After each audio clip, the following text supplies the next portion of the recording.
Hello, everyone. It's Charlene Lee here, and I'm going to be talking about one of my favorite topics of all time, which is about strengths, and in particular, how you can use strengths to build your career as a leader, but also more importantly, to build amazing, high functioning teams. So, one of the things I've been using for quite a few years now, for almost a decade actually, is the strengths and the Gallup version of Strengths Finders. Again, it was created by a professor, a thought leader, researcher named Clifton, who created the Clifton Strengths Finders, and Gallup has carried on that work.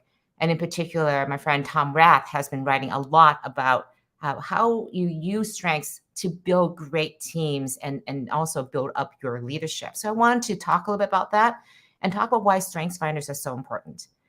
Now, you may be familiar with different types of assessment tools like Myers-Briggs or DISC, and those are incredibly powerful, but they focus more on your traits and your personalities, as well as your behaviors.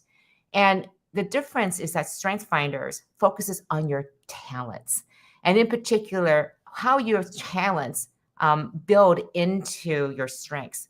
So I love this particular slide from Gallup that shows you're born with innate talents. These are things that you do really well. You have a certain way of feeling or behaving.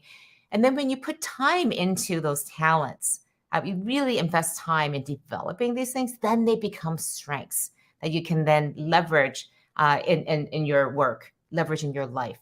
So this is personal as well as professional.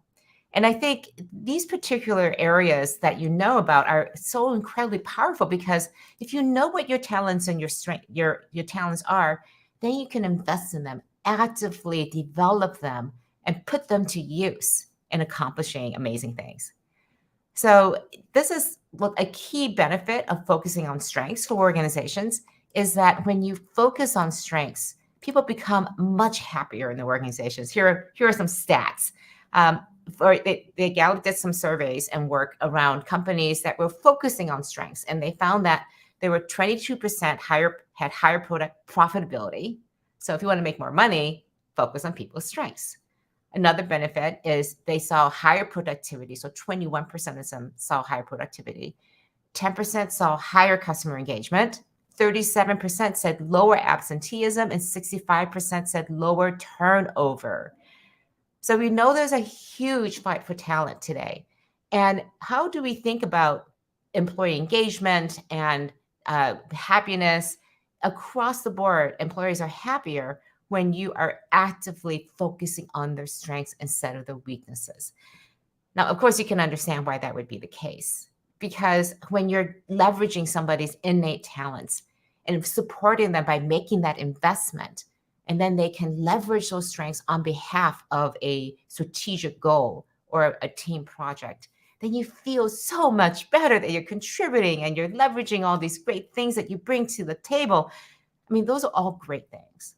So, some of the things that I really want to talk about today is how do we think systematically about building on people's strengths? And to do that, I want to talk a little bit about how these strengths are just for a little bit, and then how we think about them from a leadership perspective, and then what you as a leader can do to build them into your organization. So, as we're doing this, I would love for you to share also how are you actually thinking about leveraging strengths in your organizations?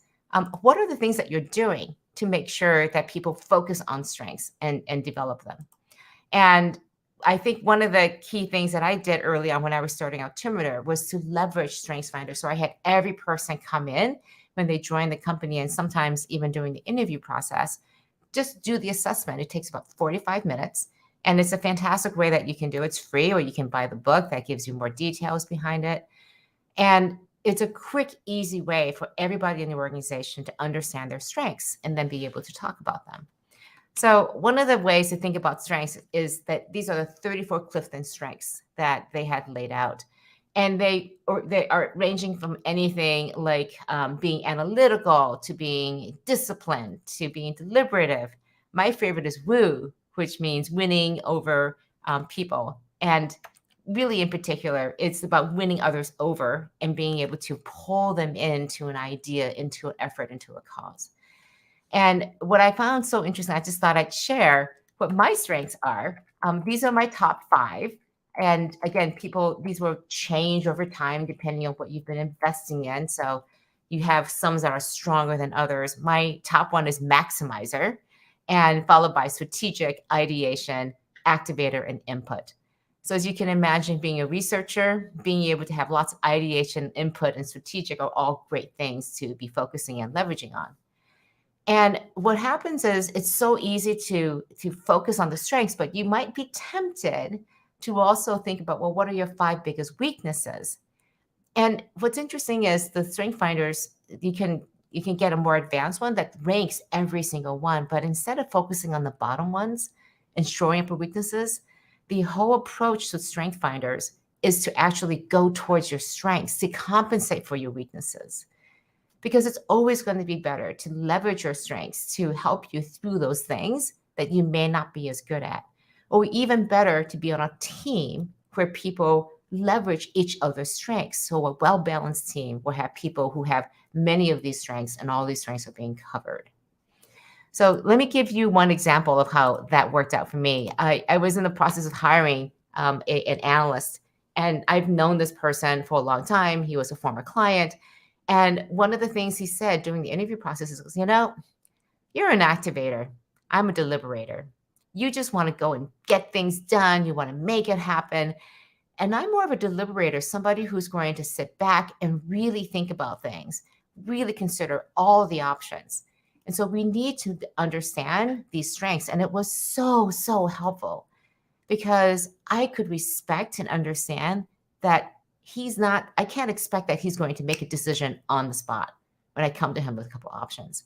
I need to give him that time and space. And it's actually going to save me a lot of grief in the future, because he is going to save me from a lot of the things and mistakes I would have, because he can literally see around the corners because he's a deliberator.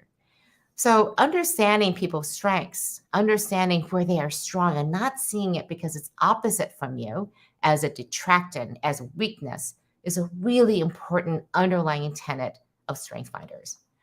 And I think in particular, what it does, it really helps you put people in the right role in an organization, that you don't put them in a place where they have to be really good at winning people over, so very strong in woo, if that's not their strength, and they're going to be fighting constantly to try to do that.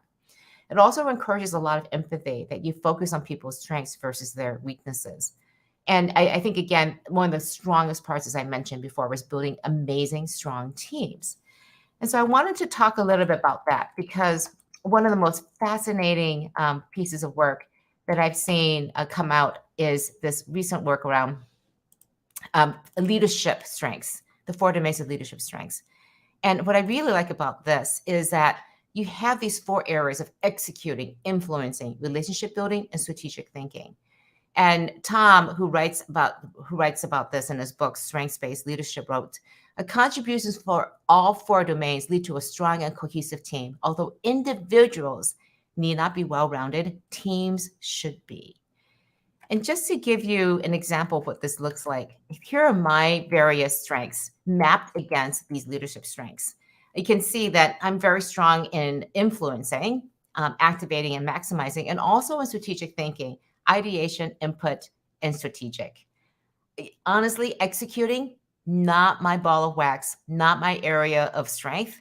If in anything, it's a weakness of mine. And so as I'm building my team at PA Consulting, I'm hiring right now a head of global research who is a strong executor, who is going to make sure that everything is happening. They're very consistent. They're just constantly achieving. They arrange things. They're responsible. They really have these strengths. And also relationship building, who I enjoy and believe that relationships should be at the center of everything that we do. I'm not that focused on it. I'm really focused on these 2 other areas of leadership strengths. And so I also need people on the team who are going to do that. So especially as I walk into a large organization with over 4,000 people in it, I need this head of global research to be really focused on building these relationships, widely throughout the various networks that we have internally and also externally. So, knowing where your strengths are can really help you understand yourself, but also really help you think about what kind of team do I need to surround myself with? Because if you look at every single leader, no matter what the industry is, no matter where they are in their size and development, maturity as an organization, you're going to have a team of people executing on this and being able to make sure that your team is as strong as possible. So, a couple of things I would love to talk about. First of all, on the personal side, think about how you want to invest in your strengths every single day, because that's where you really learn to develop them and you're doubling down on them. I encourage you to do the strengths, but then have them readily posted. For a while, when I was really focused on this, I encourage people to have it in their emails, have it on their profiles. To what extent you want to make it public and a focus of what you do, make them visible so that you know these are your strengths and that you want to develop them and invest in them 5, 10 minutes a day. It doesn't matter, but invest in them every single day. And then share it with people, share it with your teams. And this is where I want to talk about how you can leverage the strength finders for your own individual organizations and teams. And anybody can do this, even if you're a team member. The first thing is just taking the tests and then making sure that you are understanding and internalizing those things. I always love what Socrates says as a fantastic philosopher: know thyself. So how do you know what your strengths are? How will you leverage them and use them every single day? And then the second thing is to take a deeper dive. If you are encouraging people to take this test, do it early on when they're coming on board. And again, share with people on a regular basis what are the profiles for everybody. One of the things that we did early on was to take these tests and have offsites, have training sessions. And we literally put our names on name tags and then put our strengths underneath that. And we had a big map that showed what everybody's strengths were. And as people joined, they would get added to that map. And the other thing that we would see is what were the most common strengths that people have? What, as an organization, were we really good at? And then when we found somebody who had a particular strength that nobody else had, then we really focus on where that person could potentially add and leverage that very unique strength. So in my organization, there was only one person who was Woo, winning others over. And I definitely remember this because it was obvious this guy's biggest strength was Woo. He was the person who held us together, motivated us, convinced us to go in different areas. And so knowing that this is a role that he could play internally and externally, we leveraged that strength. Even though he was a frontline individual contributor early in his career, we put him in these highlighted positions because we knew he was so good at Woo. So understanding the strengths of each individual and understanding the map of your strengths as an organization can give you a strategic edge and a competitive edge against your competitors because you can leverage these strengths to your advantage. Now, when it comes to the individual development of people as a leader, as a manager, it becomes a great source because oftentimes you do an assessment of somebody. We'll say, this is where you're really good, you're strong. This is where you're weak. You need to develop and shore up these areas. And we focus so much on those weaknesses. The conversation from a development point of view is, hey, I understand your strengths. These are your 5 strengths. How can we leverage them to be able to shore up and develop these weaknesses? It gives you then a much more personalized approach to professional development.